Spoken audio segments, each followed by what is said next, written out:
മൂകാംബിക അമ്മയുടെ സന്നിധിയിൽ വെച്ച് ആദ്യാക്ഷരം കുറിക്കുന്നത് ഒരു ഭാഗ്യം ചെയ്ത കാര്യം തന്നെയാണ്.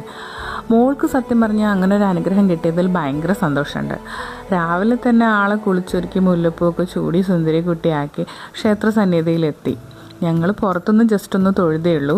അവിടുന്ന് ഷീറ്റ് എടുത്തതിന് ശേഷം അക്ഷരം കുറിക്കുന്ന ഭാഗത്തേക്ക് ഇരുന്നു.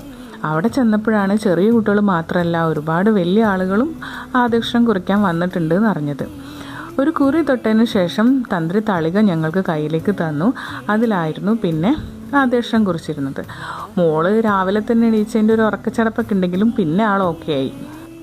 ഒരു ഉണങ്ങിയ മഞ്ഞൾ കഷ്ണത്തിലാണ് നമ്മൾ അരിയിൽ എഴുതിക്കുക. അച്ഛൻ്റെയോ അമ്മയുടെയോ ആരുടെ മടിയിൽ വേണമെങ്കിലും ഇരുത്തി എഴുതിക്കാം.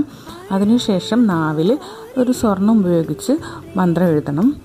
അങ്ങനെ ഞങ്ങൾ അരിശ്രീയൊക്കെ കുറിച്ച് തൊഴാൻ വേണ്ടിയിട്ട് പോയി. ഭാഗ്യത്തിന് എല്ലാം ഭംഗിയായി കഴിഞ്ഞു. മഴയൊന്നും ഉണ്ടായിരുന്നില്ല, നല്ലൊരു അന്തരീക്ഷമായിരുന്നു. അത്യാവശ്യം നല്ല തിരക്കൊക്കെ ഉണ്ടായിരുന്നു. എന്നാലും വലിയ കുഴപ്പമുണ്ടായിരുന്നില്ല. 1 മണിക്കൂറൊക്കെ വെയിറ്റ് ചെയ്യേണ്ടി വന്നുള്ളൂ. അതിനുശേഷം ഞങ്ങൾ തൊഴുതു. എല്ലാം ഭംഗിയായി കഴിഞ്ഞു. ദൈവത്തിന് നന്ദി.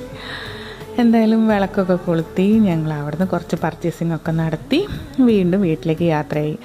ആകെ ഒരു വിഷമം ഉണ്ടായത് കുടജാത്രയിലും സൗപർണികയിലും പോകാൻ പറ്റിയില്ല എന്നുള്ളതാണ്. അടുത്ത തവണ ഇതിലും ഭംഗിയാവട്ടെ.